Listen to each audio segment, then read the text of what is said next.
আপনি কি কখনো ভেবে দেখেছেন একদিন এমন আসবে যেদিন আপনি চিরতরে চোখ বন্ধ করে দেবেন আর কখনো খুলতে পারবেন না? প্রিয় মানুষগুলোর কণ্ঠস্বর শেষবারের মতো শুনবেন, কিন্তু তাদের আর উত্তর দিতে পারবেন না। যখন সেই সময় আসবে, আপনার দেহ থাকবে এই মাটির পৃথিবীতে, কিন্তু আপনার রূহ রওনা হয়ে যাবে এক অজানা জগতের দিকে। তখন প্রথম রাত এবং এরপর 40 দিন পর্যন্ত আপনি কি অনুভব করবেন?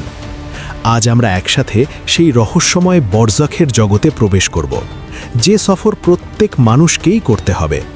তবে একজন ছিলেন যিনি এই সফর সম্পর্কে সবচেয়ে ভালো জানতেন, আমাদের প্রিয় নবী মুহাম্মদ সাল্লাল্লাহু আলাইহি ওয়াসাল্লাম। চলুন শুরু করি। আমাদের নবী সাল্লাল্লাহু আলাইহি ওয়াসাল্লাম বলেছেন, প্রতিটি প্রাণকেই মৃত্যুর স্বাদ গ্রহণ করতে হবে। এখন সেই সময় এসে গেছে যেটাকে আপনি বছরের পর বছর এড়িয়ে চলেছেন। ভেবেছেন এটা বুঝি কখনোই আসবে না। শেষ নিঃশ্বাসে জিহ্বা কথা বলতে পারে না, চোখ স্থির হয়ে যায়, হৃদয় একবার জোরে ধক করে, তারপর থেমে যায়। পা থেকে ঠান্ডা ছড়াতে শুরু করে, ধীরে ধীরে পুরো শরীর ঠান্ডা হয়ে যায়।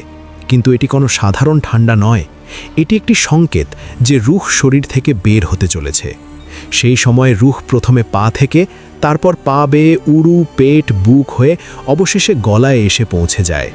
সূরা আল ওয়াকিয়াতে আল্লাহ বলেন, যখন রূহ গলা পর্যন্ত পৌঁছে যায়, তখন সমস্ত যন্ত্রণা একসাথে জড়ো হয়।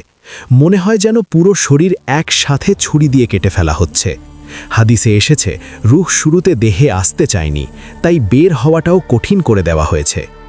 এই ভয়াবহ মুহূর্তে আপনার সামনে একটি কালো অবয়ব আসে, শয়তান, আল্লাহর অভিশিপ্ত শত্রু, যে সারা জীবন আপনাকে বিভ্রান্ত করার চেষ্টা করেছে। শেষবারের মতো সে আসে হাতে পানির পেয়ালা নিয়ে এবং বলে, তোমার ঈমান ছেড়ে দাও, এই পানি পান করো। সেই সময় পুরো জীবন চোখের সামনে সিনেমার মতো ভেসে ওঠে। নামাজ, গুনাহ, অশ্রু, গাফিলতি, তওবা, সব কিছু। শয়তান তার পুরনো কৌশলে কানে কানে ফিসফিস করতে থাকে। কখনো মৃত বাবা মায়ের রূপ ধরে আসে, কখনো অন্য ধর্মের দিকে ডাক দেয়। কিন্তু যদি অন্তরে সত্যিকারের ঈমান থাকে, আপনি তার কথা মানবেন না। আর যদি জীবনে শুধু সন্দেহ আর দুর্বল ঈমান থাকে, তবে শেষ মুহূর্তেও সহজেই প্রতারিত হয়ে যেতে পারেন।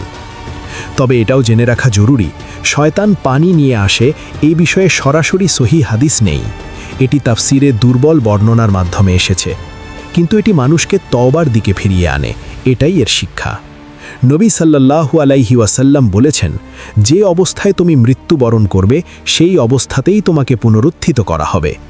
যে ব্যক্তি ঈমানের সাথে জীবন কাটায়, তার শেষ কথা হবে লা ইলাহা ইল্লাল্লাহ। কাফিরের মৃত্যুর অবস্থা অত্যন্ত ভয়াবহ। ফেরেশতারা ডাক দেন, হে হতভাগা রূহ, বেরিয়ে এসো জাহান্নামের শাস্তির দিকে। তারপর রূহকে টেনে হিঁচড়ে বের করা হয়। শরীর কাঁপতে থাকে, ভেতরের অঙ্গ প্রত্যঙ্গ ওলটপালট হয়ে যায়। দেহ রূহকে আটকে রাখতে চায়, কিন্তু আল্লাহর আদেশে ফেরেশতারা জোর করে বের করে নেন। তখন আর তওবার সময় নেই, ঈমান আনার সুযোগ নেই। নবী সাল্লাল্লাহু আলাইহি ওয়াসাল্লাম বলেছেন, মুমিনের রূহ বের হয় ঠিক এমনভাবে যেমন কলস থেকে সহজে পানি গড়িয়ে পড়ে। আর কাফিরের রূহ বের হয় এমনভাবে যেন ভেজা পশমের ভেতর থেকে কাঁটাযুক্ত লোহার শিক টেনে বের করা হচ্ছে। শিরা উপশিরা সব ছিঁড়ে যায়। কাফিরের রূহ হযরত ইসরাঈল আলাইহিসসালাম গ্রহণ করেন। এরপর ফেরেশতারা তা একটি রুক্ষ কাপড়ে জড়ান, যেখান থেকে দুনিয়ার সবচেয়ে ঘৃণ্য দুর্গন্ধ বের হয়। আকাশের দিকে নিয়ে যাওয়ার সময় প্রতিটি ফেরেশতার দল জিজ্ঞেস করে, এই নোংরা রূহ কার?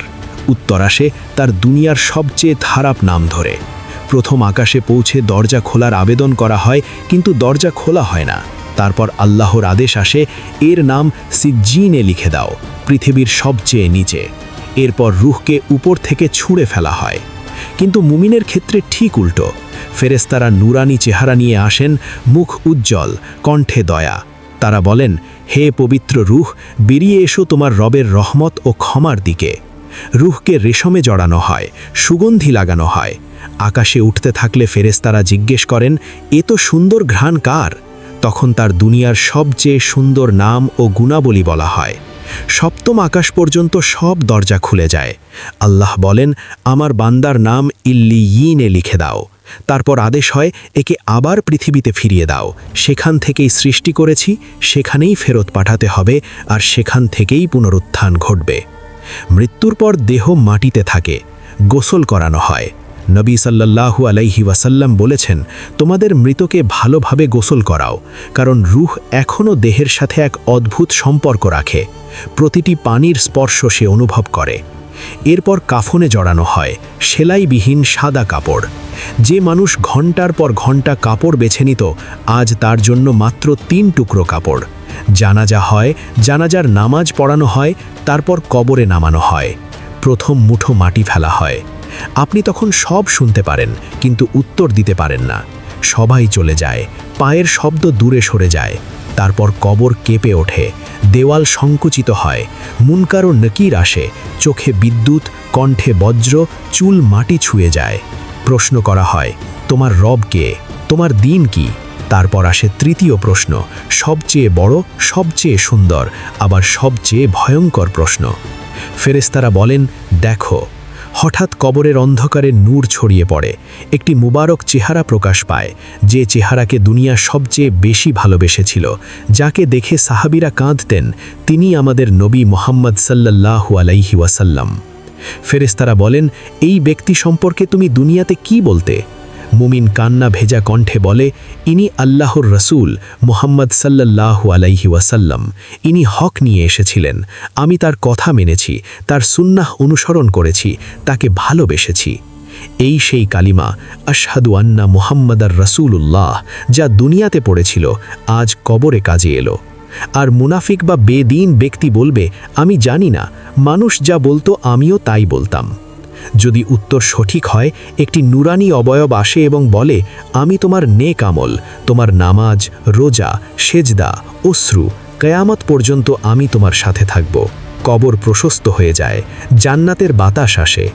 আর যদি উত্তর দিতে না পারে, কবর এতটাই সংকুচিত হয় যে পাঁজর একে অপরের ভেতর ঢুকে যায়, জাহান্নামের দরজা খুলে যায়। এক কুৎসিত অবয়ব আসে এবং বলে, আমি তোমার খারাপ আমল। নবী সাল্লাল্লাহু আলাইহি ওয়াসাল্লাম বলেছেন, ৯৯টি বিষাক্ত সাপ তাকে কামড়াতে থাকবে কিয়ামত পর্যন্ত। বর্জক হলো কবরের রুহানি জগৎ, সেখানে সূর্য নেই, কিন্তু নূরে ভরা। সেখানে মুমিনরা তাদের পূর্বে চলে যাওয়া প্রিয়জনদের সাথে মিলিত হয়। শহীদদের রূহ সবুজ পাখির রূপে জান্নাতে বিচরণ করে। অনেক কাহিনী আছে, সবই সহি নয়, কিছু দুর্বল, কিছু উপদেশমূলক, তাই বিশ্বাস ও শিক্ষা আলাদা করে বুঝতে হবে। মৃত্যুর পর 3টি জিনিস সব সময় উপকার দেয়: সাদাকায়ে জারিয়া, উপকারী ইলম, নেক সন্তান যে দোয়া করে। কবর জিয়ারত করো, এটি আখিরাতের স্মরণ করায়। সূরা মুলক কবরের আযাব থেকে রক্ষা করে। সূরা ফাতিহা, ইখলাস সব আয়াত কবরকে নূরে ভরিয়ে দেয়। ধনী হোক বা গরিব, কবরে সবাই সমান, কাজের জিনিস শুধু আমল। হে আল্লাহ, আমাদের ঈমানের সাথে বাঁচাও এবং ঈমানের সাথেই মৃত্যু দাও। আমাদের কবরকে জান্নাতের বাগান বানাও। আমিন।